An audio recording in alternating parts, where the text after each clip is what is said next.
אני מאמין, וזה לא עניין של אמונה, זה. הכל בתוך עולמנו הפנימי. ככל שאני אדע לעשות עם עולמי הפנימי עבודה, החיים שלי יהיו יותר ברווחה, יותר באפקטיביות, בטח יותר אוהבים. דרך ארז היא למעשה שיטה של שני חלקים. אחד, זה שינוי התייחסות רדיקלי לפחד וכאב. 2, טיפוח מצבי אהבה. עכשיו, זה שייך לזה. בגלל שיש הטיה שלילית, מושג פסיכולוגי הטיה שלילית, שהמוח כל הזמן יחפש צרות, אז רוב הזמן כל אחד מאיתנו מתעסק בכאב, במה שעלול להיות לו. כל הזמן המוח הולך לשם, מה מסכן אותו. ולא נשאר יותר מדי זמן לאהבה הזאת, להתחברות הפשוטה הזאת, למנוחה, לרווחה. ופה אני רוצה לתת כלים, גישה איך להתייחס לעולמנו הפנימי ואיך להתייחס בצורה אחרת לכל כאב. שימו לב לפרדוקס הכי גדול באנושות, מבחינתי. לונה פארק. אנשים משלמים כסף בשביל פחד. פחד מבחינתי זה סימפטומים פיזיים. תכף ניתן אותה הגדרה. הולכים לשלם כסף בשביל לפחד. באותו זמן, אנשים הולכים לפסיכיאטר, ממלאים את המוח בכדורים כדי לא לפחד. זאת אומרת, יש להם סימפטומים של דופק מואץ, רעד, ואין להם מושג מה לעשות עם זה. יש הבדל בין מי שמנהל את הפחד או מי שהפחד מנהל אותו. אין פרופורציות, כן? כמובן הג'וק מאיים עליו, הוא עולה על כיסא, ושם באותו זמן מישהו מטפס על מצוק ויודע מה לעשות עם הפחד הזה. אין סיכוי בלי פחד בחיים האלה. הפחד הוא שומר שלנו. משהו יתעוות בדרך. משהו יתעוות בדרך ומתייחסים אליו כאל אויב. פחד מבחינתי זה הווה של דופק מואץ, זרמים, רעד, זיעה, ועוד איזה 5-6 סימפטומים. כאב רגשי אני מדבר, זה הווה של מבוכה, עלבון, בדידות, אכזבה, ועוד כמה עשרות מילים חלק יותר יפורטו בהמשך. חשש זו מחשבה על כאב שהופיע בעתיד. משהו שעלול לסכן אותנו.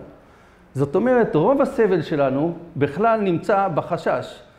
זה אומר, אני מפחד שזה לא פחד. אם מישהו מכם אומר לעצמו או לחברים, אני מפחד הוא הולך להימנע מכאב עתידי. כי אין לו כלים, לא לימדו אותנו מספיק כלים איך להתייחס, אפילו אני לא משתמש במילה להתמודד, איך להתייחס בצורה אחרת לפחד, או לסימפטומים של הפחד, יותר נכון. אנרגיה של פחד יכולה להתקע בגוף ולפתח חרדות. מי שיש לו חרדה, ובאים אליי לא מעט אנשים ומשתחררים יחסית מהר, אם הולכים לפי הדרך, החרדה נובעת מזה שאנחנו מנסים לחנוק את האנרגיה של הפחד. הזרמים האלה. אנשים בלונה פארק, הם רוצים את הפחד, זאת אומרת, הסימפטומים לא בעיה. הגישה לסימפטומים, פה הסבל. מי שמבין את זה יוצא מהר מאוד מחרדות גם קשות. יש לי לא מעט מקרים שיצאו מחרדות קשות, כולל תרופות, רק צריך ללכת לסימפטומים, ולא לרעיון, להכיל אותם. כאב רגשי מלמד אותנו על צרכים שלנו ושל האחר. זאת אומרת, יש יתרון אבולוציוני לכאב. אנחנו כל הזמן מגוננים למה אתה עצוב, ולמה, שלא תדעו עוד צער. איך לא נדע עוד צער? אנחנו לא בני אדם. איזה מין ברכה זאת? הברכה הכי טובה שנדע להכיל צער. כי בחיים יש צער. לפני חודש נפטר חבר הכי טוב שלי. צער גדול, כאב גדול מאוד. אז איך לא נדע אותו? נדע מה לעשות איתו. נדע איך להתייחס לכאב הדרמטי הזה, במקרה הזה. כל אחד עבר משהו, אין מישהו שלא עבר כאב. אז שנדע, אני מאחל לכולנו שנדע להתייחס לצער בצורה חכמה. אז בואו נראה מה זה צרכים ורצונות. יש טבלאות של צרכים שדיברו על כ-80 צרכים לבן אדם.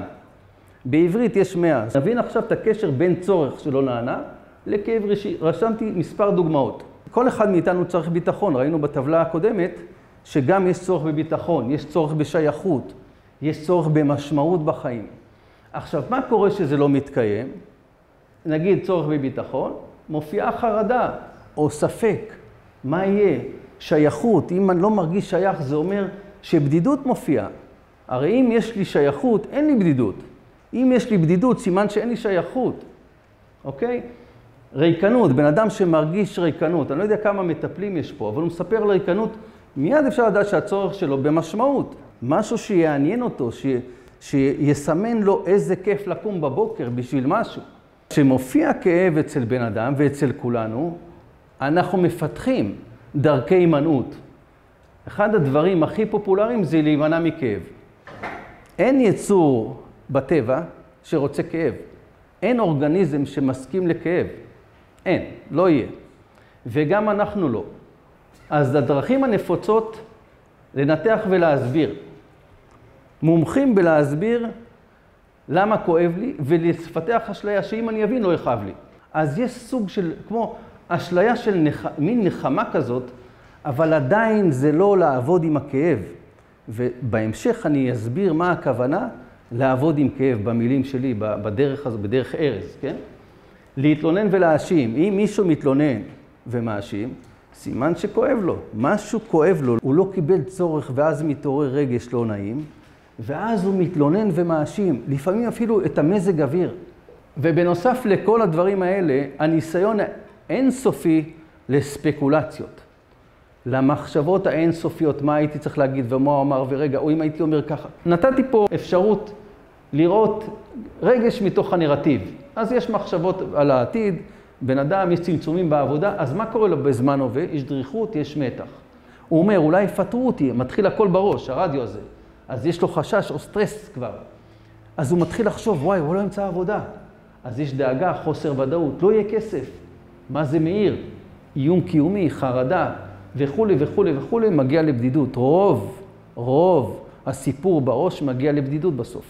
האיום הכי גדול על בן אדם זה בדידות. הקולות בראש. מישהו ראה את הסרט הכל בראש? סרט מדהים, סרט מצויר שטוענים שהוא לילדים. אני ממליץ לכם לראות אותו פעמיים ביום לפני האוכל, שיתעכל טוב. הכל בראש, כי זה סיפור חיינו למעשה.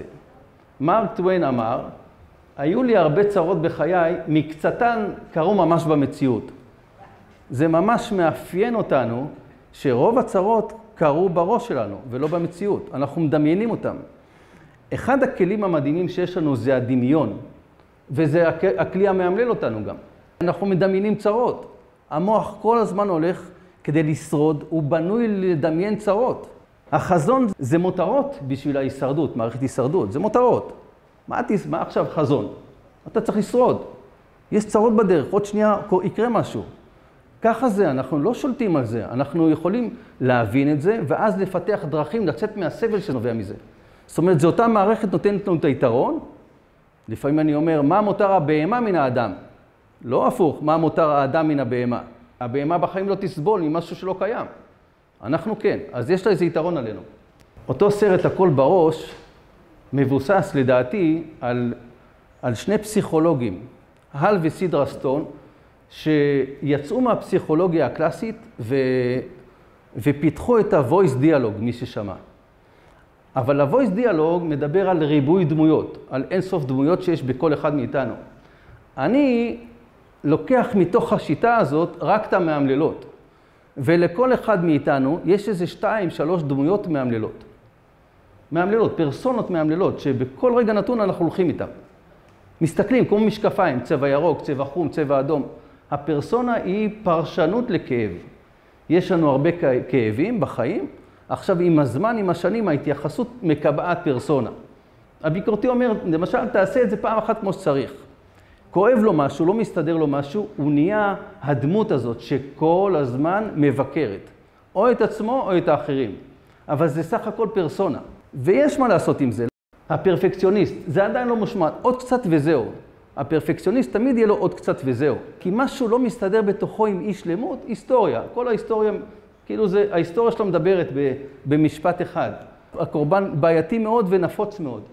איך זה קורה לי שוב? למה זה מגיע לי? זה, אם אתם שומעים משפט כזה מבן אדם, מאוד קשה להגיע ללב שלו, כי אם הוא בפרסונה הזאת, הוא מאמין שהשינוי מגיע מבחוץ. זאת אומרת, אם הוא יתנהג אליי יפה, יהיה לי בסדר. אם לא, לא בסדר לי. כל הסיפור הזה של הימנעות מכאב ופרסונות והכל בראש, זה מה שיוצר חוויית חיים, סטרס. אין סוף מחשבות, עייפות מנטלית, אין לי כוח לחדש, בדידות, ייאוש, חרדות, פומו, קושי להיקשר רגשית, הדבר הכי כיף עלי אדמות, להתחבק, להיקשר, לתת, פתאום נעשה מסובך. להיות מחובר למישהו פתאום נעשה לנו מסובך, הדבר הכי טבעי. ילדים קטנים מגיעים לגן ילדים, או לארגז חול, צ'יק צ'ק הם ממציאים משחק ביחד. עם השנים זה נהיה יותר מסובך, האקט הכל כך טבעי הזה. כולנו רוצים לאהוב, כולנו רוצים להיות נאהבים, וכולנו חיים הפוך מזה. למה? כי אין לנו מושג מה לעשות עם הכאב. תזכרו, המהות של הדרך שלי, של דרך ארז, זה שינוי רדיקלי בהתייחסות לכאב. ואני מורה לאהבה, יש לי קבוצה שאני אלמד את האנשים איך באמת להיחבר רגשית לאחר. שאבא אומר לילד קטן, אל תבכה, אתה לא בת, אז הילד חונק איפשהו. הוא חונק או בגרון או בשרעפת. כשהוא חונק את זה, אז אבא אומר לו, כל הכבוד, אתה רואה, אתה יכול. אבל עוד כמה שנים הוא לא יוכל לאהוב, כי הוא חונק הבעה רגשית. מגיע מצב שכבר נמאס לבן אדם מכל הקושי הזה. ותזכרו, תמיד יש מוצא. רק צריך לשמוע את הדרך הנכונה למוצא. יש אנשי מקצוע שעובדים עם הגוף או בלי הגוף. אני חסיד של עבודה עם הגוף, ותכף אני אסביר, עם המודעות, עם התודעה. אבל יש דרך יציאה החוצה. יש דרך יציאה החוצה כמעט מכל קושי. מתי בא שינוי? מתי שנמאס כבר? די, נמאס לי מעצמי. בן אדם נמאס לו ממשהו, אז יש אולי סיכוי לשינוי. הוא אומר, די, עד כאן. מכירים את זה. בזוגיות, בעבודה, די, הבוס משגע, לא רוצה, אני לא עובד יותר. הולך לשכת אבטלה, גמרנו, לא מעניין אותי יותר, זהו. זאת הנקודת מיאוס, היא מאוד חשובה. אני לא אפרט, יש שלבים, אבל מתי בן אדם מגיע לנקודת מיאוס? לוקח לו זמן. אני מתייחס לכל רגש כטראומה.